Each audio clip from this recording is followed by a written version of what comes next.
Buenas tardes a todos y todas. Iniciamos esta tarde la primera sesión de la Convención Internacional sobre Salud Ambiental Infantil. Esta sesión tiene el nombre de la sesión del Colegio Ramazzini. Este Colegio Ramazzini es una asociación académica internacional de médicos y científicos de 35 países que fue fundada en 1982 en Italia y que tiene como misión el avance del conocimiento en salud ambiental y ocupacional y, más aún, la transmisión de estos conocimientos a los tomadores de decisiones y a la comunidad en general. Tenemos hoy en esta sesión tres distinguidos integrantes de este Colegio Ramazzini. Para nosotros es un honor que estén participando en esta convención y nos presenten sus experiencias en los temas que vamos a ver en segundos. Presentaré en primer lugar a la doctora Melissa McDermid. Ella es profesora de Medicina, Epidemiología y Salud Pública de la Escuela de Medicina de la Universidad de Maryland de Estados Unidos en la División Salud Ocupacional y Ambiental. Es directora del Centro Colaborador en Salud Ocupacional y ha sido autora de numerosos artículos y trabajos científicos sobre salud ocupacional y ambiental en relación a contaminantes químicos, riesgos reproductivos, cáncer ocupacional y otros temas de esta área.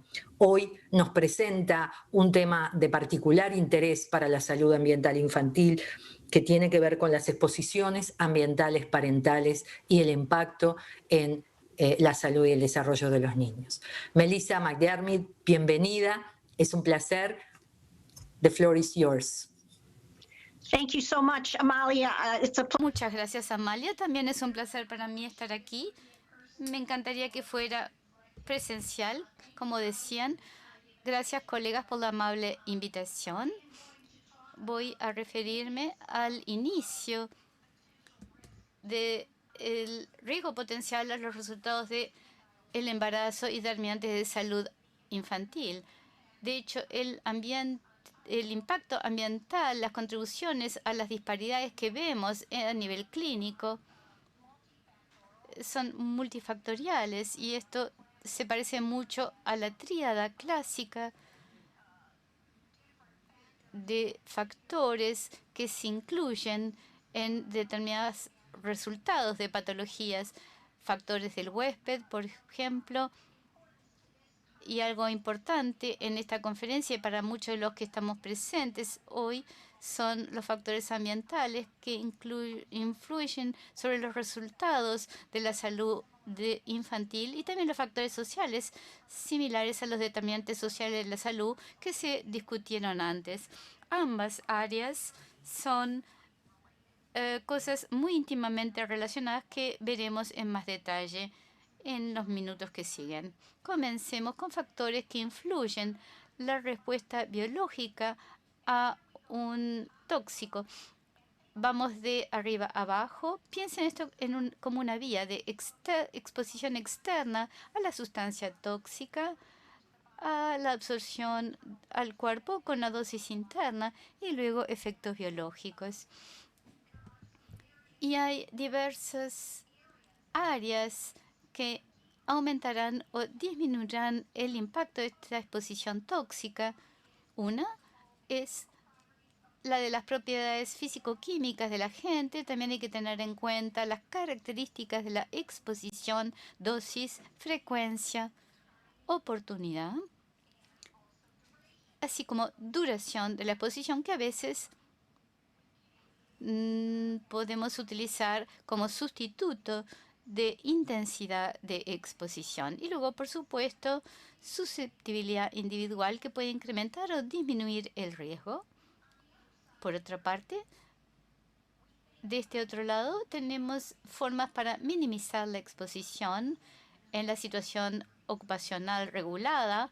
Tenemos la jerarquía de métodos utilizados para controlar la exposición, que incluyen disminuir la exposición, controles administrativos, prácticas de trabajo seguras y reglas montadas para minimizar la exposición. controles de ingeniería. Durante el COVID se habla tanto de equipamiento de protección personal. Bueno, todos se usan en conjunto para minimizar el riesgo y estos serían considerados como prevención primaria y la vigilancia también con detección temprana o prevención secundaria. Esto en sectores altamente regulados de mayor riesgo, pero en la economía informal estas cosas no están presentes y muchas veces para exposiciones ambientales no existen en esta forma u modo. Bueno, ahora biología. Estamos habituados a pensar, como vimos en la imagen anterior, en la vía de exposición de arriba abajo. Bueno, ahora lo desplazamos 90 grados. Piénsenlo ahora de izquierda a derecha. La exposición ocurre aquí y los sujetos de la misma son madre y padre del chico. Y si bien típicamente podemos estar pensando qué está ocurriendo en el momento de la concepción, quisiera sugerirles que de hecho hay efectos más tempranos y exposiciones que hay que tener en cuenta tanto para la madre en la preconcepción como el padre, mucho antes que uno y otro se junten, como quien dice. Esto desplazaría nuestro pensamiento entonces a por qué pensar tanto en madre como padre, tanto a nivel ocupacional como ambiental. Resulta que gran parte de las injurias a la salud reproductiva resultan de exposiciones mutagénicas, tanto de la madre como el padre, antes de la concepción. Pasemos a derecha ahora en esta vía hacia este resultado. Lo que esperamos sea un embarazo sano. Es posible que a lo largo de esta vía haya injurias que también resultan de agentes embriotóxicos, teratogénicos y carcinogénicos que pueden afectar el cigoto, el embrión o el feto, resultando en diversos resultados adversos diferentes. Y algo importante, ahora sabemos, hay también cánceres en la niñez por estas causas. La mutagénesis es de gran importancia. Tendemos a pensar en ella como un mecanismo solo para el cáncer, pero comparte características de gran importancia con la injuria durante el desarrollo también. Por lo tanto, hay que reenmarcar nuestro pensamiento clínico y científico respecto a la exposición a agentes mutagénicos capaces también de causar daño en el desarrollo y reproductivo. Y como se ve aquí muy bien, subdividimos la mutación a nivel molecular para tener formas muy refinadas de anomalías y de injurias a nivel de pares de bases o de el marco de desplazamiento que pueden causar trastornos genéticos, y a nivel más grosero de injuria del cromosoma físico se ven cambios numéricos, aneuploidía o injuria estructural, donde hay injurias físicas reales al propio cromosoma, y gran parte de estas mutaciones pueden causar cualquier tipo de anomalía de estas. Siempre me refiero a la importancia de el riesgo mediado por los varones, porque durante demasiado tiempo los estudios, y quizá haya habido un sesgo, que el riesgo es exclusivamente en la madre, o que la explicación de un resultado normal depende del lado de la madre, y ahora sabemos que no es así. Subrayaré, sin embargo, que este es un modelo y expertos muy conocidos en la toxicología reproductiva masculina crearon esto hace unos años para que nosotros podamos comprender que existe un mecanismo biológico plausible para injuria mediada por los varones o en los varones a nivel del esperma.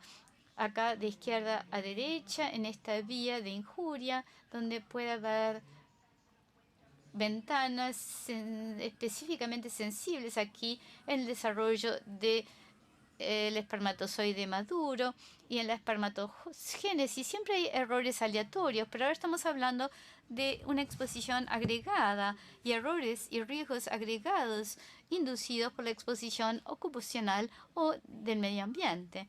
Pueden pasar a desarrollar ya sea aneuploidía, diferencias en el número de copias de los cromosomas que vimos, o anomalías estructurales de los cromosomas, o una forma más refinada de injuria, donde productos de aducción, los llamamos aductos, que se pueden unir al ADN o rupturas del ADN o lesiones más tempranas. Y estos continúan esta vía de desarrollo de la espermatogénesis y con suerte la naturaleza nos ha brindado modos de corregir o reparar lesiones, particularmente en la espermatogénesis, donde hay mucha necesidad debido a las mutaciones de procesos de reparación. De modo que si se reparan estas lesiones, pasamos al desarrollo normal del espermatozoide. Pero gran parte de las formas severas de anomalía pueden transmitirse como tales, sin reparación, y claramente resultan en formas alteradas de la expresión génica que pueden tener un impacto bastante adverso en el feto en desarrollo si el espermatozoide resulta en un embarazo.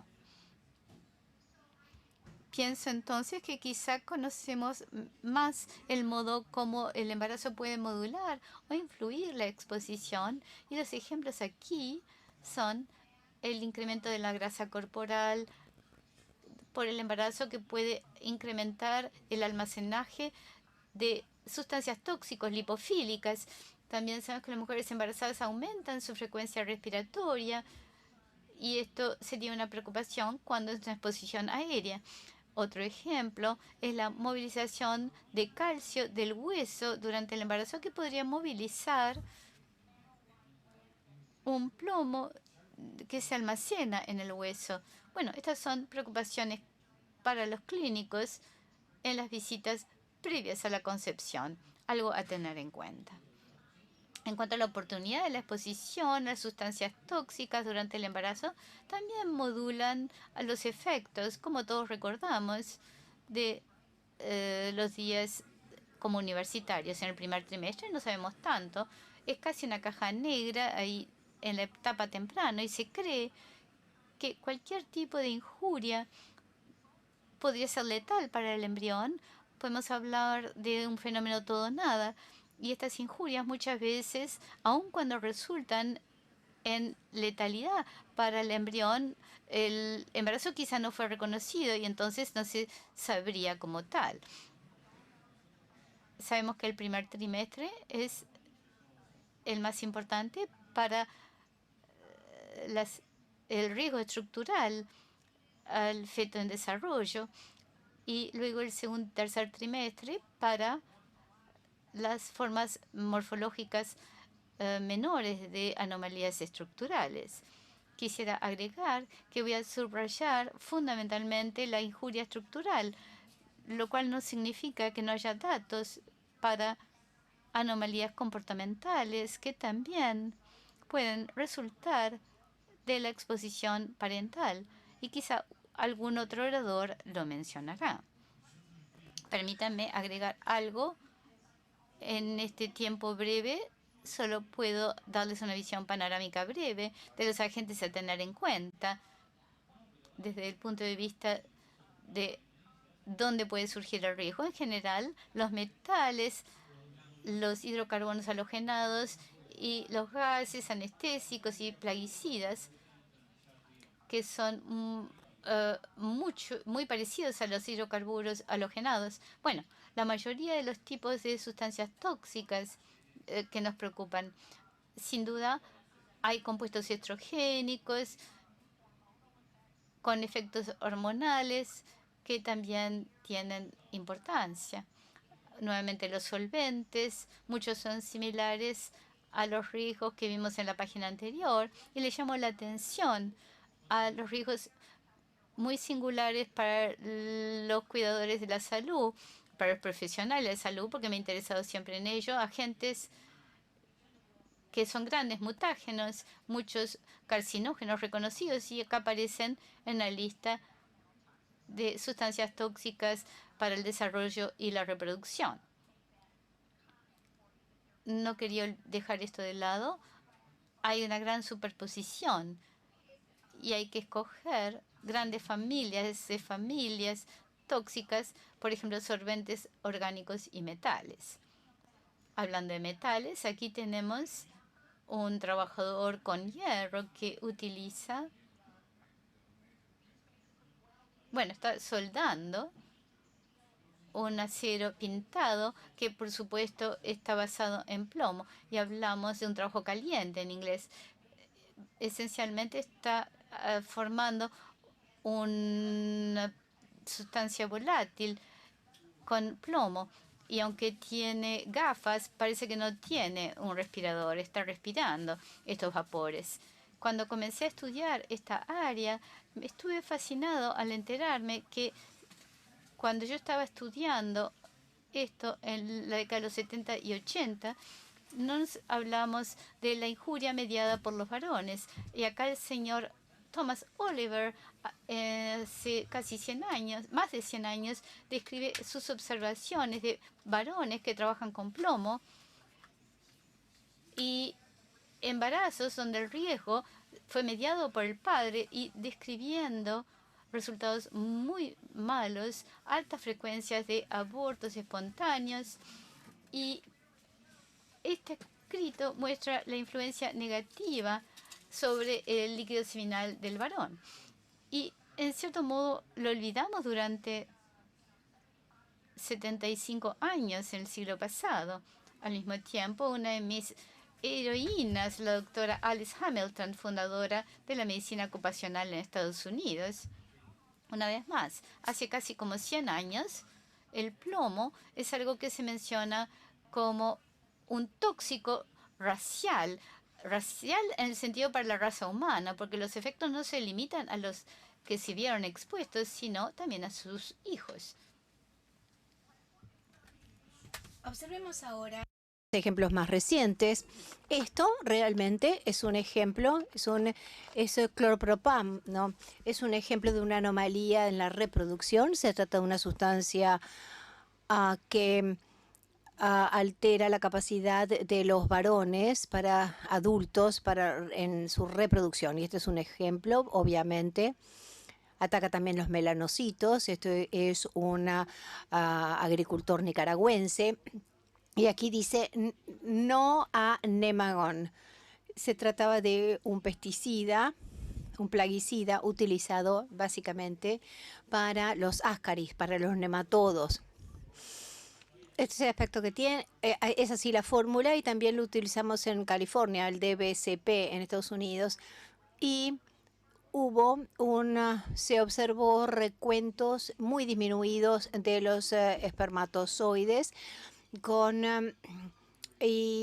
alteraciones de las hormonas como LH, una elevación de LH y de FSH en los varones, y los trabajadores con recuentos menores de 1 millón por mililitro promediaban más o menos 8 años de trabajo, y con recuentos normales tenían alrededor de más de 20 millones por mililitro, y el daño prácticamente era irreversible después de un cierto número de años. Aquí tienen ustedes una publicidad de Shell, que era la compañía que fabricaba y el Nemagon, que todavía tenía que dibromocloropropano, el DBCP, y que después de observarse esto se prohibió su uso.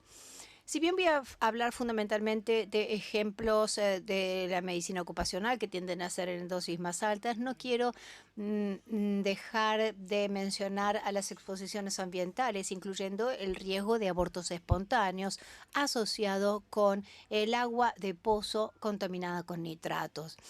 Habitualmente esto tiene que ver con una metahemoglobinemia por exposición a los nitratos y obviamente, como todos les enseñamos a nuestros estudiantes y a los residentes, siempre tomamos la anamnesis preguntando si la familia toma agua de pozo o no. Pero, volviendo a los riesgos ocupacionales, el futuro es femenino, como todos sabemos. Este es un término que lo mencionó un futurólogo. A mí me gustaría ser futuróloga. Hace ya algunos años hablando de la expansión de la economía de los cuidados, es decir, refiriéndose a gente que trabaja cuidando a los ancianos, a los niños pequeños y trabajo de enfermería. Y sabemos que hay un enorme influjo de empleos disponibles en este campo. Y también sabemos que fundamentalmente son mujeres, 70% más o menos, tanto en países con buenos recursos y como los países con bajos y medianos ingresos. Son las mujeres las que cuidan. Voy a hablar ahora de algunos problemas reproductivos y del desarrollo. Uno de los primeros agentes que se reconoció más temprano, yo diría en la década del 70, eran los gases anestésicos. Aquí dos familias grandes, el óxido nitroso y los líquidos volátiles. Voy a hablar un poco del óxido nitroso, porque se lo utiliza también en laboratorios dentales, pero ontológicos, pero también en países de ingresos bajos y medios los usan las parteras. Y esto es algo que no debería ser la mejor elección considerando los datos que les voy a mostrar. Los higienistas dentales, la gente que trabaja en los consultorios odontológicos, utilizan solamente un tipo de gas anestésico y es el óxido nitroso, lo que le permitió a los epidemiólogos a separar el impacto de los agentes orgánicos como el enfluorano del óxido nitroso. Y de hecho, ambas familias de estos agentes anestésicos tienen gran impacto.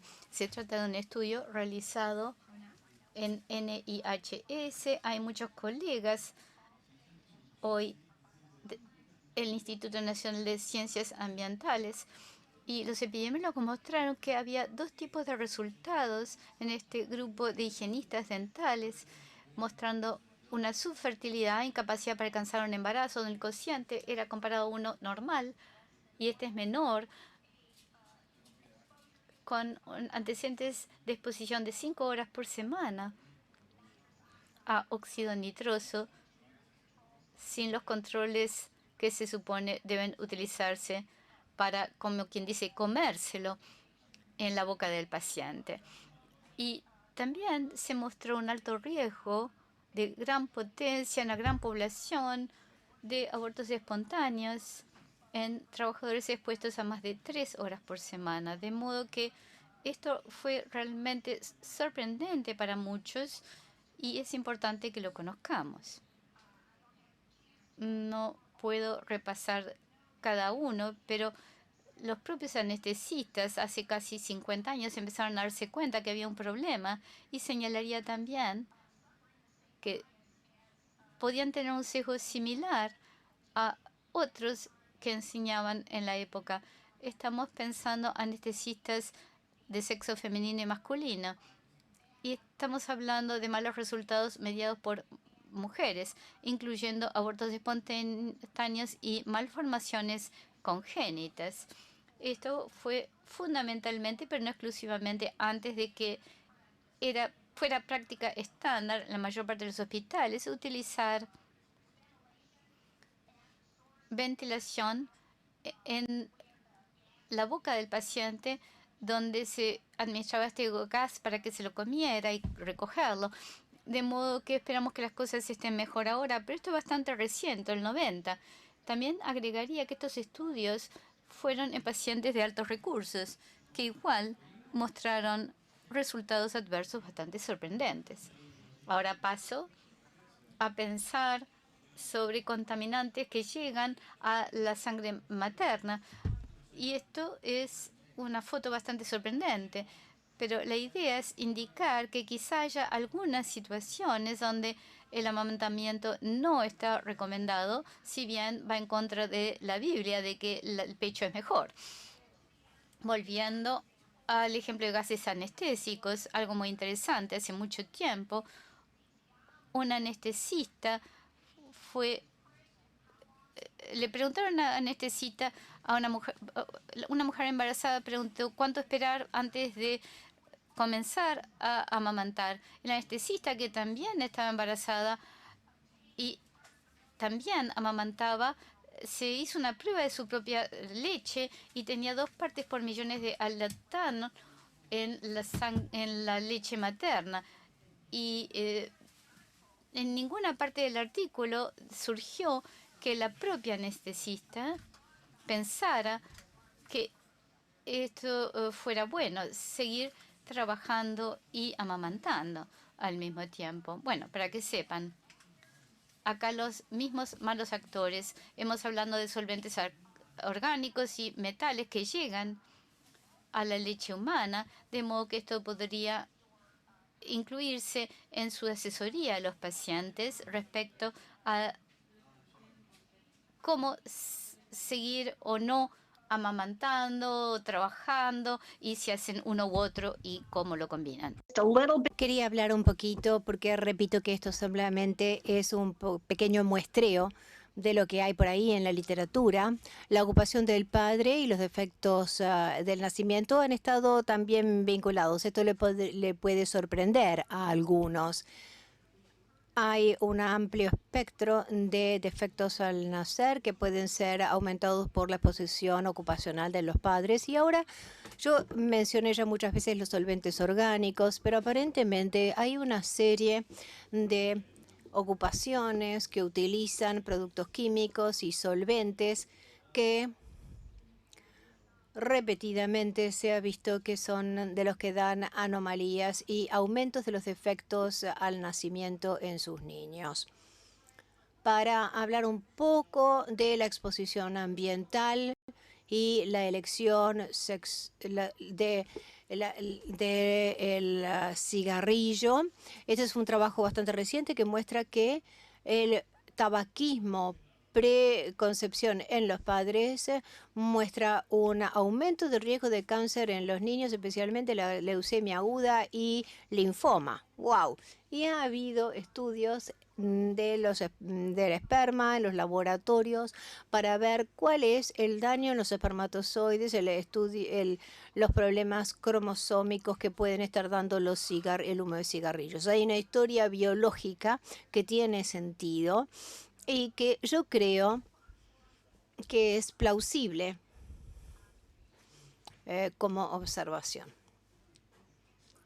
Y finalmente, quería mencionar otra manera que se pueden exponer los niños, y esta es una exposición indirecta. La llamamos paraocupacional.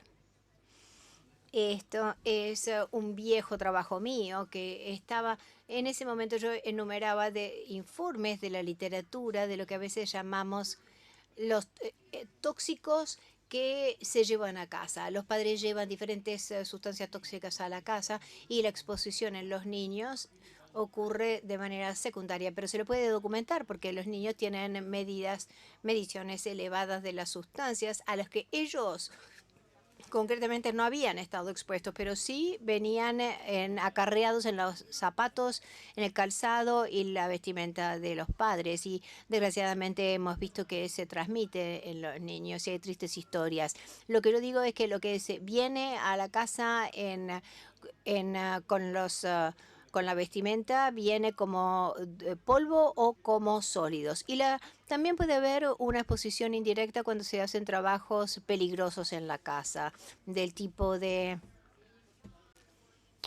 los trabajos que se hacen en el patio o en el área cercana a las casas.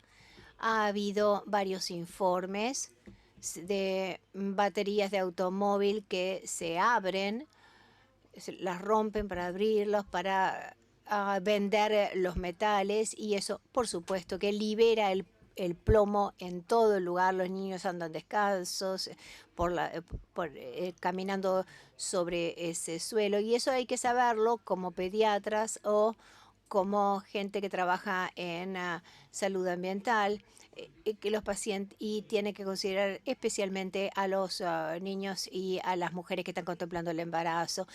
Eso entonces es una situación de riesgo. Ahora, yo creo que hay algunas intervenciones que podemos considerar para el manejo de la gestión de riesgo. En Estados Unidos y cada vez a nivel mundial hay recomendaciones para las mujeres, para la gente que está contemplando el embarazo, que visiten, hagan una consulta y que en la que previa a la concepción, y que se les pregunte, por ejemplo, si viven en una casa en donde hay gente que puede traer sustancias tóxicas, una historia ocupacional, si beben agua de pozo o si es de la ciudad, o si es agua que está próxima a lugares donde se arrojan residuos. Y espero que esto les sirva en su práctica, y gracias por su atención. Muchas gracias, doctora Melissa McDiarmid, por su excelente presentación. Thank you, Dr. Melissa, for your excellent presentation on parental exposure and its impact on. Vamos a tener al final del panel una sesión de preguntas, o sea que los invitamos a enviar las preguntas. Es un gusto para mí presentar ahora al doctor Philip Landrigan. El doctor Philip Landrigan en realidad no necesitaría presentación, es un referente en el tema de salud ambiental infantil que nos ha acompañado también, como la doctora McDiarmid, en otros eventos que hemos realizado en Uruguay. Es un médico pediatra, epidemiólogo, director del programa de salud pública global y bien común del Colegio de Boston, el Boston College de Estados Unidos. Fue profesor de la Escuela de Medicina Icahn de la Universidad Mount Sinai. Es uno de los investigadores más reconocidos en la generación de conocimiento de la salud ambiental infantil y la exposición a contaminantes ambientales. Es actualmente codirector de la Comisión Lancet sobre Contaminación y Salud, y sobre esto nos va a hablar en minutos. Es suya la palabra, doctor Landrigan. Gracias, Amalia. I need to see sharing of screen. Quiero ver cómo hacer para compartir la pantalla.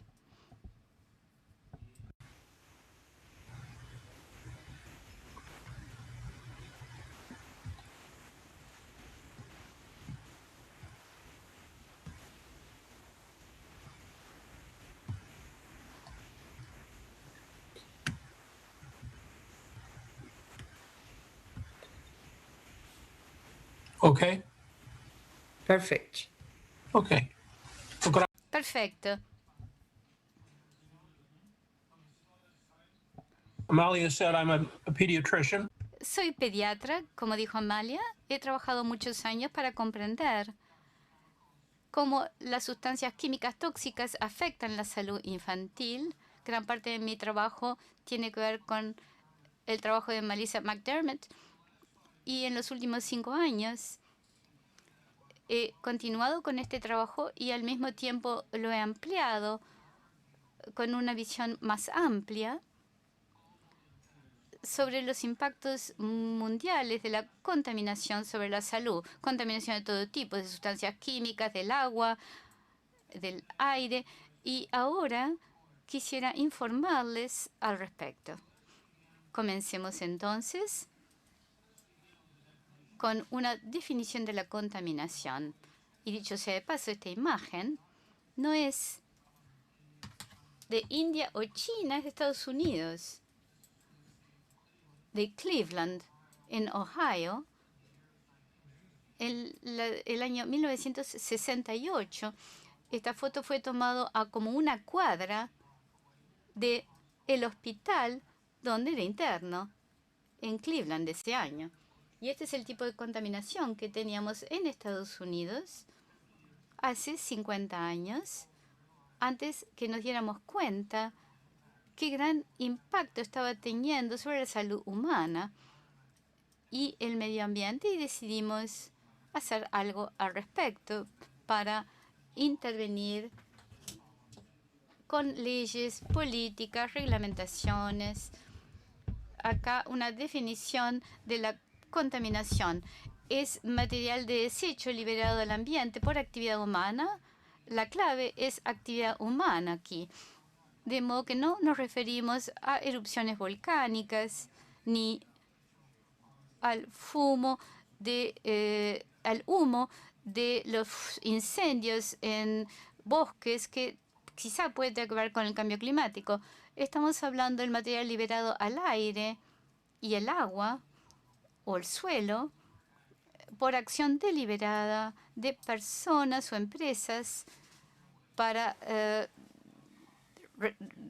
resolver sus desechos, para deshacerse de materiales sin pagar, con la consecuencia correspondiente en la salud humana, con el peligro para la misma y el daño de los ecosistemas. Durante 3 años, desde 2015 a 2018, participé como coordinador en la Comisión Lancet de Contaminación y Salud y publicamos este informe en Lancet en febrero 2018. Creo que Amalia y Antonio Pascale cuentan con copias y, de no ser así, se las puedo brindar para que las compartan con quien desee obtenerlas y no puede dormir de noche porque no las consigue. El hallazgo principal de la Comisión del Lancet sobre esta salud fue la siguiente, que se estima que la contaminación mata a 9 millones de personas por año. Estamos hablando de 16% de las muertes anuales, 3 veces más muertes que SIDA, malaria y tuberculosis en conjunto. Y 10 veces más muertes que la muerte y el terrorismo y otras formas de violencia. E incluyen las muertes por contaminación aérea, del medio ambiente, en los hogares, por cocinas, la contaminación del agua potable, que es una contaminación de desechos biológicos y químicos que mata como 1,7 millones de personas por año, gran parte de los cuales son niños. Y finalmente, sustancias químicas, metales, que contaminan el suelo, que mata en forma colectiva más de 1 millón de personas por año. Acá tenemos una comparación de contaminación y otros factores de riesgo, guerra, asesinatos, desnutrición, alcohol, etc. Y aquí habría que decir que la muerte por esto sería mucho mayor, quizá 3 veces mayor hoy que lo que es de hecho, con la excepción de que los grandes gobiernos o de los gobiernos de los grandes países decidieron hace 10, 15 años intervenir en contra de estas enfermedades. Y, por ejemplo, SIDA, bueno, la Fundación Gates, por ejemplo, y los gobiernos tienen este llamado mundial para malaria y SIDA y han logrado controlar en parte estas enfermedades y por eso la tasa de mortalidad es mucho menor de lo que sería hoy en día. Y diría que este es un modelo que podríamos hacer en contra de la contaminación. Y acá tenemos tabaco, contaminación, grandes causas de patología y muerte. En nuestro análisis subdividimos la contaminación en 2 grandes categorías. Hablamos de contaminación tradicional y la forma moderna. La tradicional es muerte causada por contaminación aérea en el hogar y agua potable contaminada, representada acá por la línea naranja. Y verán que entre 1990 y 2015 hubo una disminución significativa de muertes por estas causas. Y esto refleja las intervenciones para mejorar el agua potable, intervenciones para brindar a las familias cocinas limpias y también medicamentos contra virus, contra neumococos, mejoría de los tratamientos. Todos estos disminuyeron las muertes de formas tradicionales de contaminación. Pero al mismo tiempo, la muerte por formas nuevas de contaminación aérea, ambiente, la línea azul, estos están aumentando. Y se predice que sin una intervención agresiva, las muertes por contaminación aérea ambiente se duplicarían en 30 años para 2050. Esto es una advertencia para todo el mundo. Contaminación por sustancias químicas es un peligro creciente en todos los países, pero mayor en los países de bajos y medianos ingresos, porque la producción de sustancias químicas se concentra mucho allí.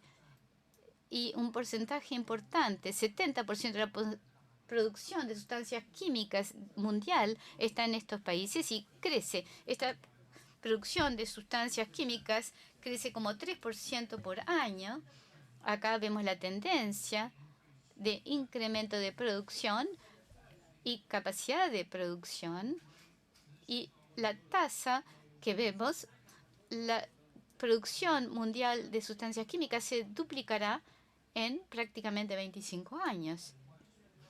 Y lo que realmente preocupa aquí es que casi no sabemos nada respecto a la seguridad o inocuidad y la toxicidad de 80 o 90% de las sustancias químicas ampliamente utilizadas en los países del mundo hoy en día. Y estas sustancias químicas, por supuesto, están en todas partes, en el aire, en el agua. Las vemos en el Ártico, en la Antártida, las vemos en las aguas más profundas y también, por ejemplo, en las Marianas. Y todos los humanos hoy en día tienen 200, 300 sustancias químicas fabricadas por humanos en el cuerpo. Sustancias químicas que no existían en 1950 o 60, que ahora son ubicuos. Sabemos que la contaminación causa una amplia gama de enfermedades.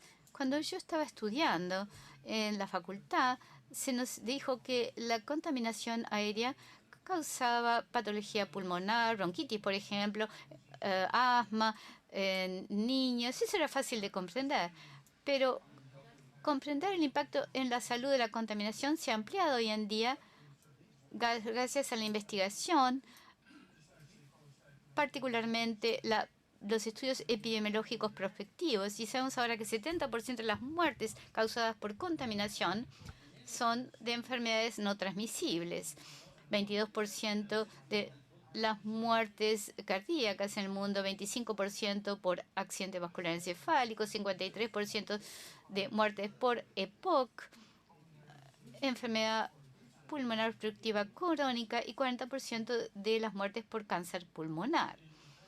Resulta que en los países de bajos y medianos ingresos, la contaminación es la causa principal de mortalidad causada por enfermedades no transmisibles.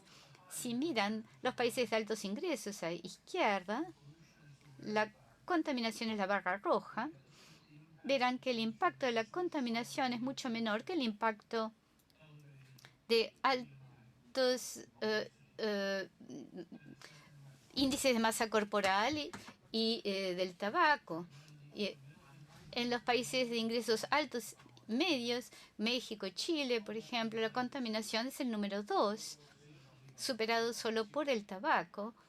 Y luego, en los países de bajos y medianos ingresos y bajos ingresos, la contaminación, la barra roja, es la causa número 1 de mortalidad por enfermedades no transmisibles, de modo que esto tiene grandes implicancias para la salud pública, porque típicamente cuando los Ministerios de Salud y la Organización Mundial de Salud estudian las tasas incrementales de enfermedades no transmisibles en los países, piensan en tabaquismo, en la dieta, en el alcohol y en el estilo de vida sedentario, pero no tienen tanto en cuenta, al menos hasta ahora, no hablan mucho de contaminación, pero comprendemos que la contaminación, y particularmente la aérea, es una causa fundamental de patología crónica. Y los planificadores en salud pública que asignan el presupuesto deben darse cuenta que el control de la contaminación es una herramienta básica en la prevención de la enfermedad. La contaminación, por supuesto, causa muchas enfermedades no transmisibles en niños. Durante mucho tiempo se supo que causaba asma. Más recientemente hemos comprendido que la exposición a la contaminación aérea prenatal durante los 9 meses del embarazo y también el primer año, luego el nacimiento, puede disminuir la inteligencia del chico, el coeficiente intelectual, al igual que el plomo. Sabemos que los contaminantes químicos también pueden causar daño cerebral y aumento de riesgo de trastornos del desarrollo neural como déficit atencional. Sabemos que los plaguicidas pueden disminuir la fertilidad y sabemos que los talatos se asocian con aumento de riesgo de efectos al nacimiento de los órganos reproductores masculinos. El colega Dr. Schwarm, epidemiólogo en Monte Sinaí, en la Facultad de Medicina de Nueva York, ha trabajado en forma brillante. Aquí tiene un libro importante que va a salir en enero o febrero del año que viene con información al respecto. Hay una intersección fundamental entre contaminación y pobreza e injusticia. Esta es una estadística llamativa. 92% de las muertes por contaminación ocurren en países de bajos y medianos ingresos. Y, por supuesto, los chicos son los más afectados. En todos los países, sean cual sea el nivel de ingresos, como en mi país, que es rico, en un país pobre, África, son siempre los pobres y los marginalizados que se ven más afectados. Y acá tenemos el mapa que muestra el porcentaje de muertes por país debido a contaminación. Y ven que los más afectados en África, en Asia y en América Central, donde la contaminación da cuenta de más de 20% de todas las muertes. 1 de cada 6 muertes, 16%, es el promedio mundial. Pero, como todos los promedios, hay una variación grande en torno a la media. Y los países de altos ingresos, el porcentaje de muertes por muerte es menor a 7%, pero en los países más pobres es tanto como 27%. Contrasten estas realidades terribles con las enseñanzas del Papa Francisco en sus 2 encíclicas, Laudato Si, que apareció hace algunos años, y Fratelli Tutti, que apareció hace pocas semanas, lo cual marca una gran diferencia entre lo que se hace y lo que debemos hacer. What about economic impacts? Impactos económicos, entonces, como dijo Amalia, como pediatra, y cuando me sugirieron contar el costo económico de la enfermedad, me sentí muy mal. Dije, ¿para qué? ¿Por qué? Porque darle valor a la vida humana, al sufrimiento humano.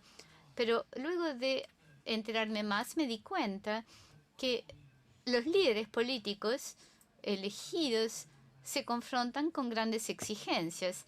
deben proteger la salud, pero también tienen que construir carreteras, brindar policía, tienen que mantener el ferrocarril, etcétera. Bueno, tienen siempre muchas presiones y en última instancia deben repartir el presupuesto. Y me di cuenta entonces que si uno puede persuadir a los funcionarios electos que la contaminación y la patología son muy costosos y que tienen efectos negativos sobre la economía, ellos van a verse mejor motivados para tomar las acciones correspondientes. Y nos dimos cuenta que es muy fácil contar el costo del control de la contaminación. Al propietario a quien se le dice que debe limpiar su fábrica, le puede decir hasta el último centavo cuánto le cuesta. En contraste, el costo de la propia contaminación y la patología que esta causa resultan más difíciles de discernir porque no se pueden recabar tan fácilmente en un único lugar. Están distribuidos en las poblaciones y en el tiempo. Pero cuando se logra que buenos economistas se junten para recabar esta información, es algo que hicimos en la Comisión Lancet, vimos que las patologías vinculadas a la contaminación resultan en costos de atención en salud y también en pérdidas de productividad, pérdidas económicas que surgen cuando un trabajador no puede trabajar porque la contaminación lo ha enfermado o lo ha matado. Y estas pérdidas fueron estimadas como 4,6 trillones de dólares por año, que son 6% de la producción económica mundial. Y particularmente en los países altamente contaminados de bajos y medianos ingresos, la contaminación es tan grande que pueden destruir toda la economía e impedir cualquier posibilidad de desarrollo social, construir escuelas, hospitales, hacer que avance la sociedad y construir un mejor sistema de salud pública. ¿Cuál es entonces la solución? ¿Cuáles son las estrategias? Muy bien. Lo más importante a tener en cuenta aquí es que la contaminación puede controlarse, no es inevitable. Y la patología vinculada a la contaminación puede prevenirse. Tenemos evidencia para esto, por ejemplo, que los países de altos ingresos y cada vez más países de ingresos medianos están avanzando mucho en contra de la contaminación. Mexico City is a spectacular. La Ciudad de México es un ejemplo espectacular de un país de medianos ingresos que verdaderamente ha hecho gran progreso. También Chile, Perú. Tenemos datos que lo demuestran. Y en todos los países los detalles difieren porque cada país cuenta con un sistema legal diferente, pero esencialmente se requieren leyes, políticas, tecnología y normativas. Y en forma global es esencial tener buen liderazgo de los funcionarios elegidos y también una alta demanda de aire y agua limpia de sustancias químicas, esto de parte de la opinión pública. Y nuestra comisión concluyó que estas soluciones están prontas para llevarse a escala global y podrían crear grandes beneficios. En Estados Unidos, cada dólar gastado en control de contaminación aérea desde que se aprobó la ley de aire limpio en el 70 ha producido $30 de beneficios, lo que los economistas dirían una inversión de grandes retornos de 30-1, que realmente están demostrados. Y acá la gráfica que lo muestra. Y si miran la gráfica que pasa de 1970 a 2015-17, verán una línea gris aquí. Esta línea representa 6 contaminantes aéreos comunes y hemos visto la reducción de la contaminación aérea en Estados Unidos como 70% desde que aprobamos esta ley de aire limpio. Empeoró un poco, de hecho, en los últimos 3 años con el gobierno actual. No le voy a dar el nombre. Muy bien. aunque disminuimos la contaminación 70%, esta línea verde aquí muestra el PBI, el Producto Bruto Interno. Y al disminuir 70%, la contaminación del PBI aumentó 250%. Es decir, que hemos escuchado mucha gente decir que controlar la contaminación va a matar a las empresas, a la economía. Bueno, esto muestra que esto no es para nada así, es una declaración política, pero no económica. Y al hacer crecer el PBI, logramos que la gente fuera más sana y más productiva, y no tantos murieron ni se enfermaron. Y avanzando, la prevención de la contaminación requiere líderes políticos que hagan que esto sea una prioridad, requiere la voluntad popular. Uno de los catalizadores principales para el control de la contaminación aérea en China ha sido el reconocimiento que ha hecho la opinión pública allí de la importancia de la contaminación aérea y presionaron a los líderes para que modificaran esto. El liderazgo del sector salud, médicos, enfermeros, pediatras, todos tenemos esta responsabilidad a nivel social. Y si hablamos, la gente confía en nosotros y escucha. Y tenemos un peso de nuestra tradición, no el peso de los políticos electos, pero sí somos científicos y gente que nos importa la salud y nos importan los chicos. Y esto nos da credibilidad. Y por eso aliento a los médicos y los enfermeros de los países para que hablen de estos temas. Pasamos ahora a la energía verde, a la energía eólica y solar. Esto va a ser de gran beneficio para controlar la contaminación, el transporte público. Y es muy importante ir más allá del Ministerio de Salud. También hay que hablar con el Ministerio de Medio Ambiente, de Economía, de Transporte y Desarrollo, Minería, ya que la contaminación surge de cada uno de estos sectores y es necesario contar con una agenda común. Sin duda, tiene que haber financiamiento sustancial para el cambio, metas y cronogramas, cumplimiento, monitoreo e investigación. Esta última diapositiva tiene que ver con la investigación. Una de las recomendaciones de la Comisión Lancet de Contaminación y Salud es el establecimiento del Observatorio Mundial sobre la investigación en el tema. Acabamos de completar un informe de contaminación aérea en India que documenta el hecho que la contaminación aérea mata 1,5 millones de personas en India todos los años, en un único país. 1,5 millones de personas con grandes costos económicos. Estamos completando un informe este mes sobre salud humana y contaminación oceánica, que será presentado el 3 de diciembre. Amalia, le voy a enviar este informe. Se trata de una conferencia virtual abierta como esta y cualquiera la puede ver. También hay otras personas de Argentina que son parte del equipo. Estamos trabajando en un proyecto de contaminación en África, China, y lo más relevante para esta presentación de hoy, tenemos un proyecto que se está iniciando sobre contaminación de sustancias químicas y salud infantil.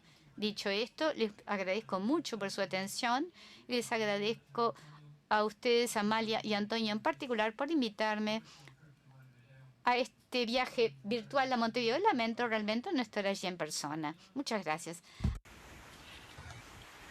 Muchísimas gracias, Phil Landrigan, por esta impresionante presentación que nos pone en la ruta de comprender el enorme impacto de la polución en la salud y cómo la polución atraviesa los factores de riesgo que estamos acostumbrados a ver y cómo influye en las enfermedades no comunicables, en el marco de los determinantes sociales, la desigualdad y la injusticia. Vamos a hacer las preguntas, como les decía, al final del panel. voy a presentar ahora al doctor Pietro Comba, también integrante del Collegium Ramazzini. Agradecerle que esté con nosotros esta tarde, darle la bienvenida a Pietro y presentarlo como un investigador senior del Departamento de Salud Ambiental del Instituto Superior de Sanidad de Italia. Él fue director de la Unidad de Epidemiología Social y Ambiental. Es un investigador que ha publicado muchos trabajos sobre cáncer y ambiente, entre otros temas de salud ambiental, y en ese marco ha sido consultante de la Agencia Internacional de Investigación en Cáncer, la Comisión Europea sobre enfermedades relacionadas con el ambiente y otros importantes espacios en donde ha trabajado en pos de la salud ambiental. Pietro, te doy la palabra. Gracias nuevamente. Muchas gracias. ¿Sí? ¿Se escucha bien?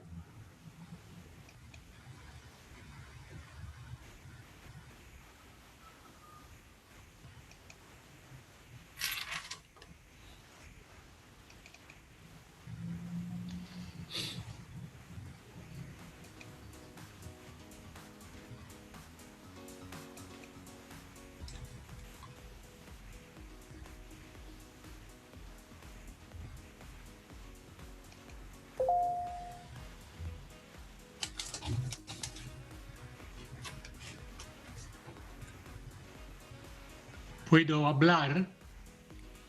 Sí. The floor is yours, Pietro.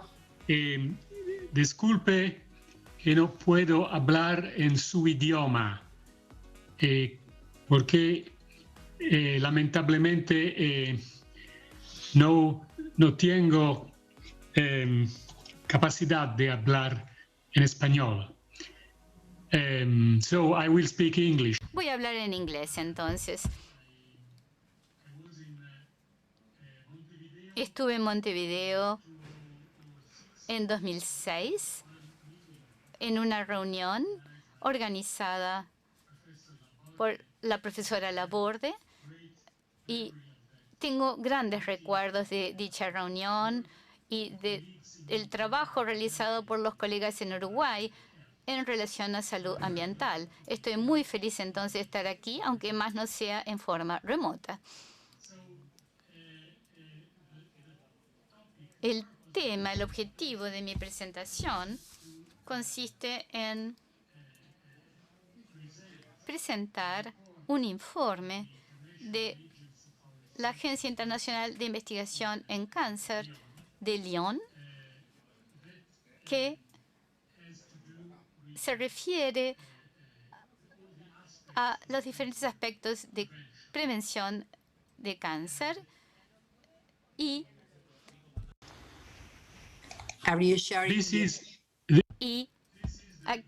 aquí tenemos el informe de OMS que pueden descargar gratis de esta página web de la Agencia Internacional de Investigación en Cáncer.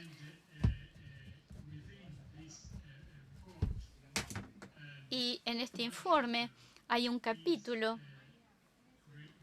vinculado con la contaminación de aire, agua, suelo y alimentos. Este es un capítulo específico al cual me referiré, ya que he trabajado con colegas. ¿Está todo bien? Muy bien.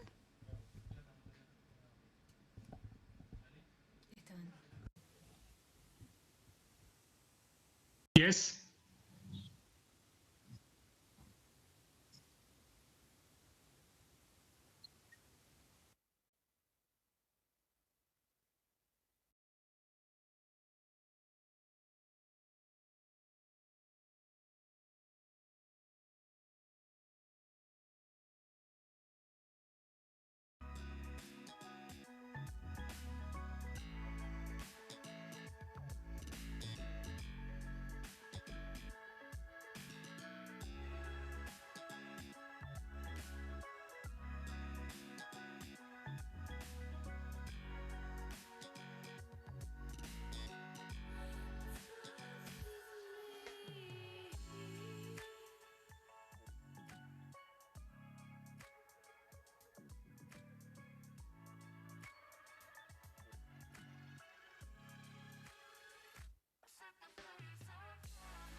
presentation. La presentación. Bueno, este informe concreto del Organismo Internacional sobre la Investigación en el Cáncer, sobre prevención del cáncer, es un componente de la perspectiva general que hemos recibido de Phil. Y esto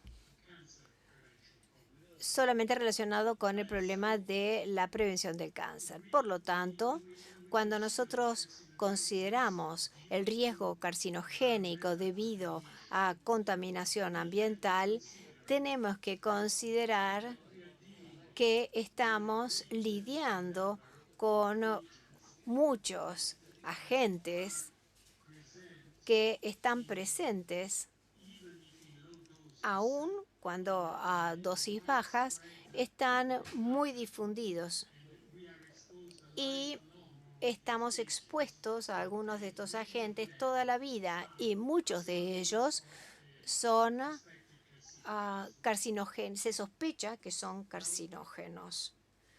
Ahora, cuando nosotros hablamos de carcinógenos confirmados o sospechados, nos referimos a una clasificación del Organismo Internacional sobre Investigación en el Cáncer, y de este enlace ustedes pueden bajar los procedimientos mediante el cual el organismo IARC clasifica la evidencia sobre la carcinogenicidad de los agentes químicos.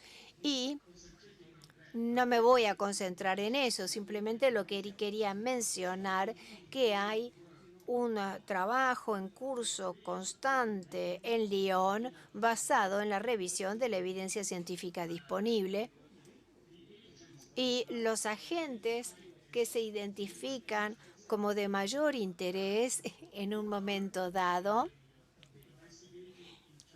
se investigan en términos de la ocurrencia en el medio ambiente, también si hay estudios humanos, estudios epidemiológicos o estudios en laboratorio, tanto en vivo como in vitro, estudios mecanicistas. Y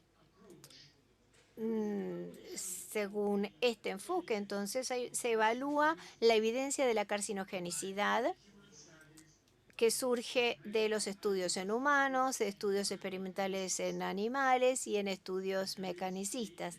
Y hay una serie de niveles decrecientes de evidencia que van de suficiente, limitado, inadecuada y ausencia de evidencia. Por lo tanto, todo este trabajo es un trabajo constante, continuamente. Y aquí tienen ustedes resumido el procedimiento de trabajo y llegamos a este tipo de evaluación. Tenemos los diferentes agentes, la ubicación del cáncer o el tipo de cáncer y la clasificación de la IARC. Aquí ven ustedes el grupo 1.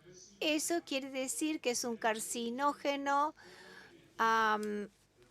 que se ha logrado comprobar que es un carcinógeno para un órgano determinado, y Luego tenemos a un grupo que es probablemente carcinogénico para los humanos. Luego tenemos el grupo 2B que es posiblemente carcinogénico para los humanos. Y finalmente tenemos el grupo 3 que es no clasificable en cuanto a su carcinogenicidad en humanos. O sea que este es un poco como el trasfondo. Repito que seguimos la misma secuencia que mencionó el profesor Landrigan. Contaminación aérea, tanto en exteriores como en interiores. Tenemos agentes concretos en el aire, por ejemplo, como asbestos, y luego tenemos la contaminación del agua de beber, contaminación del suelo y de los alimentos. Esta es la evidencia de fondo que la comunidad científica y los organismos que tienen los organismos y las agencias y los gobiernos. Lo que surge de allí es que hay una gran cantidad de carcinógenos, es decir, los que están confirmados y aquellos de los que se sospecha la carcinogenicidad. Y hay mucha gente que está expuesta, incluso a niveles relativamente bajos, y esto es muy importante.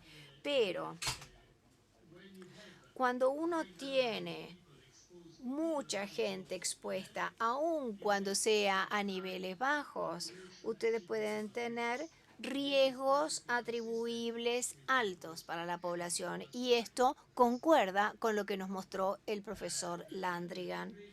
Los dos impulsores principales de este problema son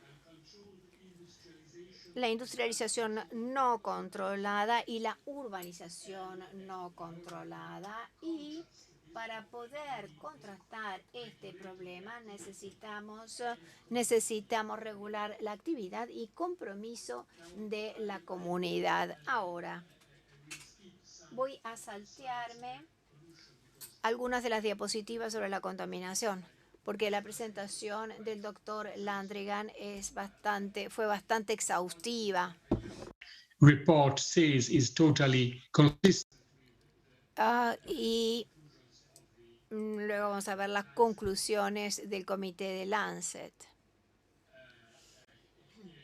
Aquí ven ustedes Representation la representación de las áreas, especialmente ven ustedes que en Asia y en África, donde los niveles de contaminación aérea eran más altas, y esto se refiere, esto ya se mencionó, a la situación, esto era la situación en el 2017.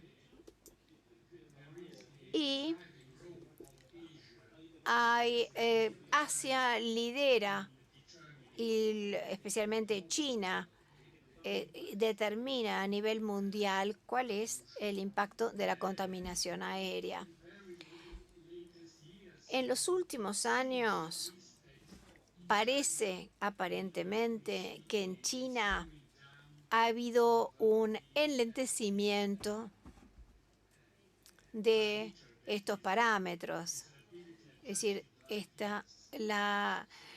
los años de vida de discapacidad, es decir, la pérdida de años saludables debido a la contaminación aérea. Es decir, aparentemente la contaminación aérea ha dejado de aumentar esa pérdida de número de años. Entre tanto, el papel importante que tiene la contaminación del aire en interiores, fundamentalmente por cocinar o por combustiones de biomasa, de combustible de biomasa. El carbón y la biomasa son muy importantes en ese sentido. Y como ustedes pueden ver, especialmente constituye un problema para África, el África subsahariana, y también para varios países en Asia.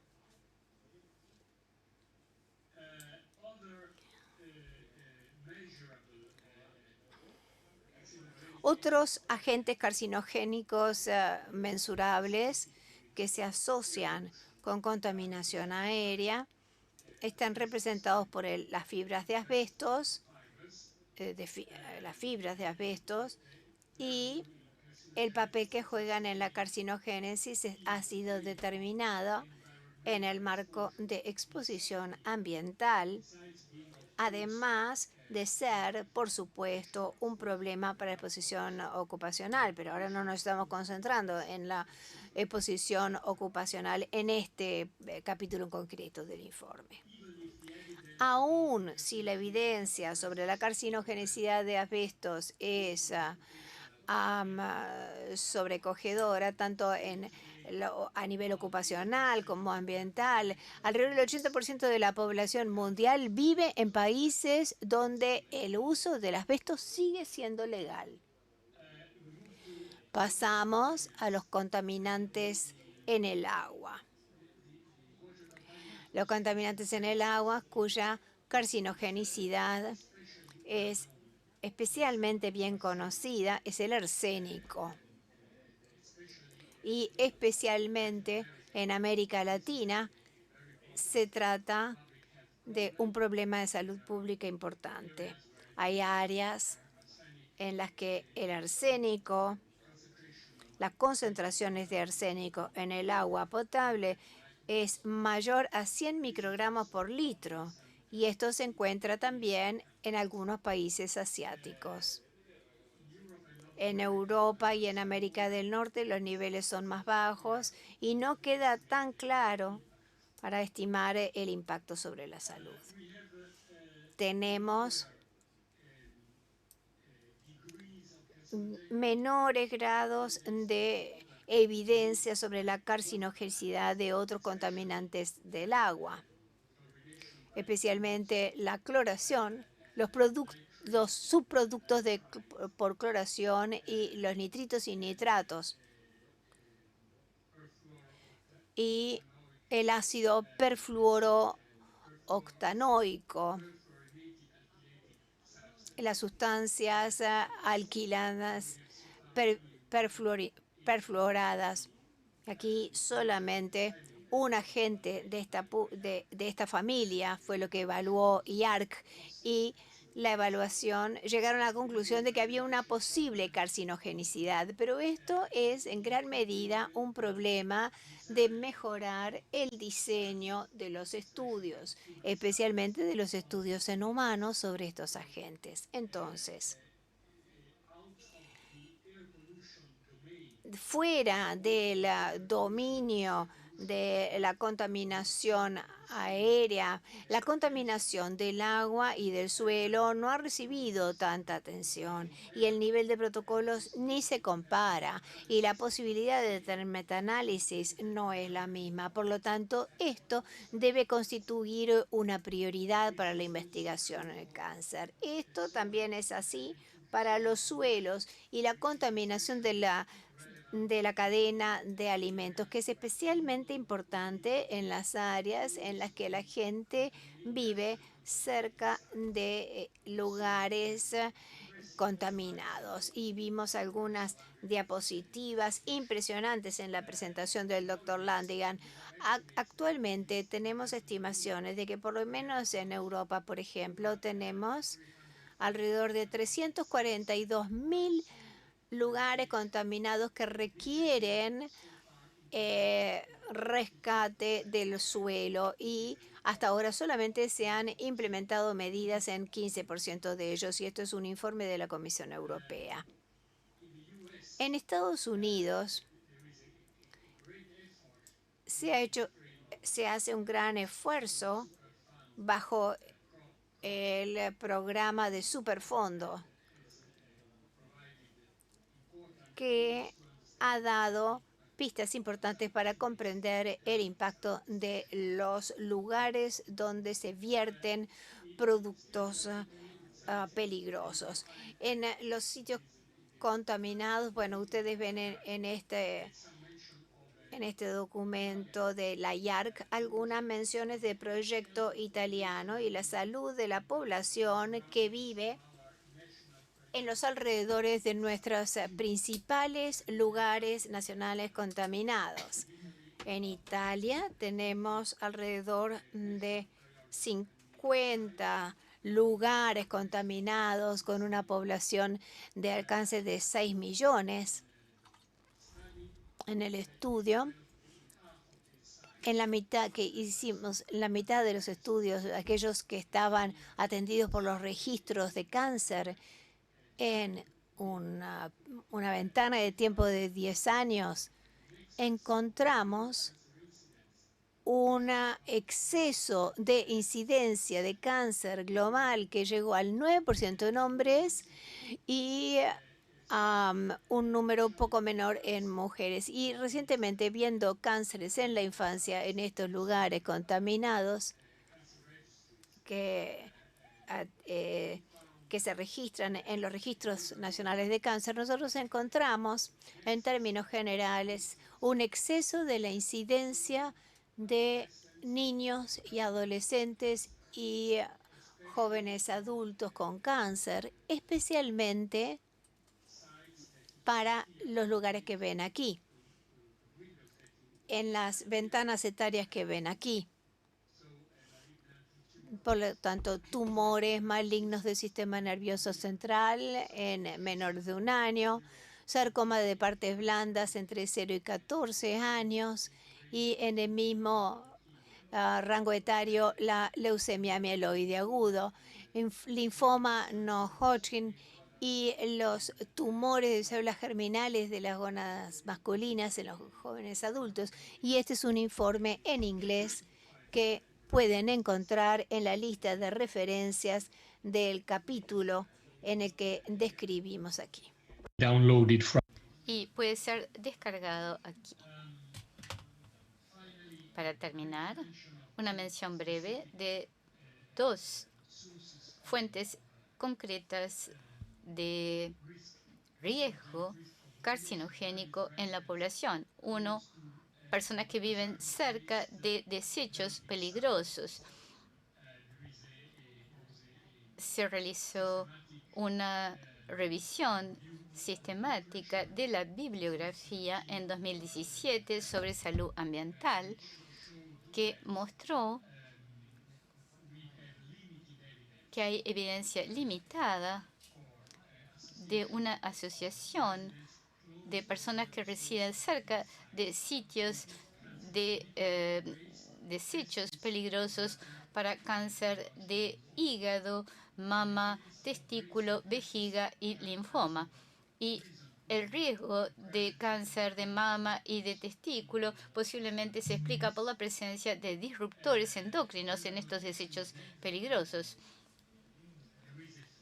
Aparentemente hay un flujo de desechos peligrosos, ilegales, de países donde se producen estos agentes hacia países de ingresos medios y bajos, donde la reglamentación ambiental sigue siendo débil en caso de existir. Y hay un patrón semejante en lo que se refiere a plaguicidas, ya que a pesar de la gran cantidad de información de estudios experimentales en animales y estudios mecanicistas, hay muy pocos plaguicidas con un lazo causal confirmado con el cáncer en humanos, de modo que hay gran necesidad de estudios basados en mejores y formas más detalladas de evaluación de exposición, tanto ocupacional como ambiental, que muchas veces es asociado en particular a países de ingresos bajos y medianos.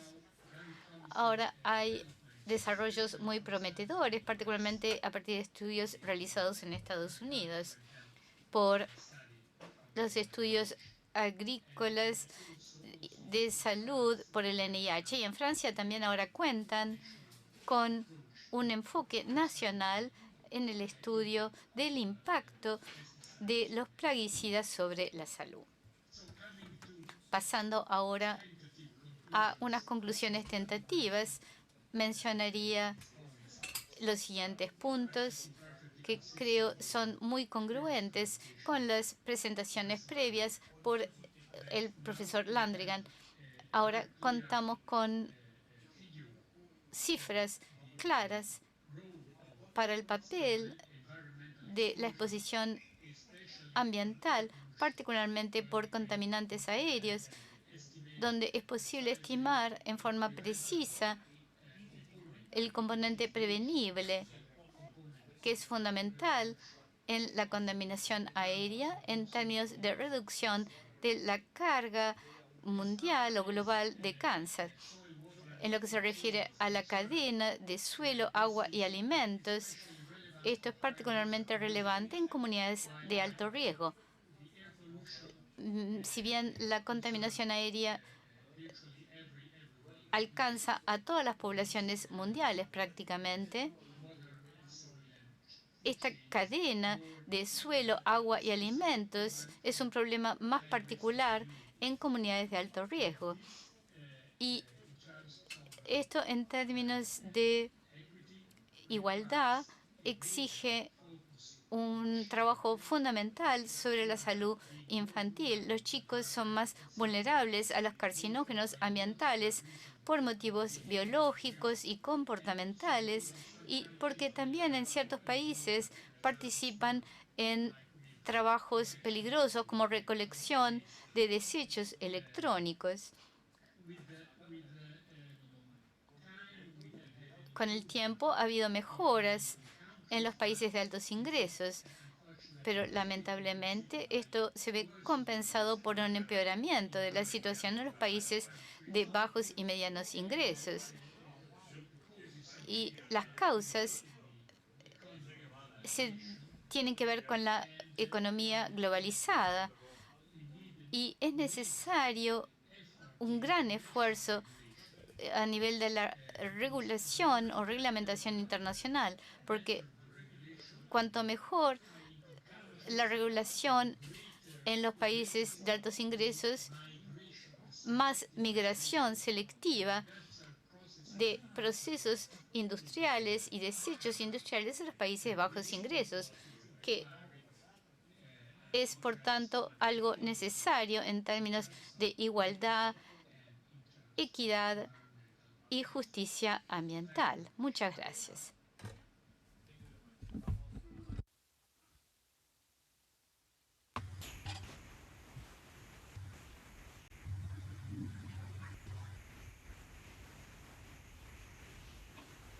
Muchas gracias, doctor Pietro Comba, por esta presentación que nos permite ver la globalidad de las investigaciones y los resultados que tenemos con respecto a contaminantes y cáncer en el mundo y esta metodología de trabajo que ha desarrollado la Agencia Internacional de Investigación en Cáncer. Bueno, por razones tecnológicas se nos ha ido un poco el tiempo y tenemos que ingresar a otra sesión, por lo cual voy a hacer solamente un resumen de comentarios de algunos participantes relativos a la importancia de estas exposiciones, sobre todo comentarios sobre el impacto de la importancia de las exposiciones parentales, la preocupación sobre el tema plaguicidas, que en nuestro país y en nuestra región es muy importante como contaminante ambiental, y bueno, reflexiones sobre cómo continuar investigando, cómo impacta los plaguicidas en esta carga de enfermedad que hemos podido calcular con otros contaminantes, cómo impacta también en la exposición parental y en la salud de los niños y qué rol está jugando en el cáncer. Creo que sus presentaciones han sido muy claras y nos han abierto la posibilidad de continuar pensando y continuar investigando desde nuestras realidades y nuestras problemáticas. So, thank you. Grazie, professora Laborde. Es nuestro gran placer y honor. Gracias. Gracias a todos nuevamente y nos seguiremos encontrando en la salud ambiental todos. Y también gracias al Colegio Ramazzini por prestarnos esta sesión.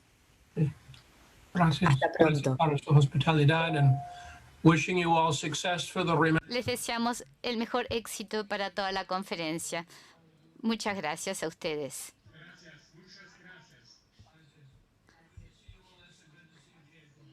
Qué bueno verlos a todos. Gracias. Bye, Melissa. Ciao Amalia.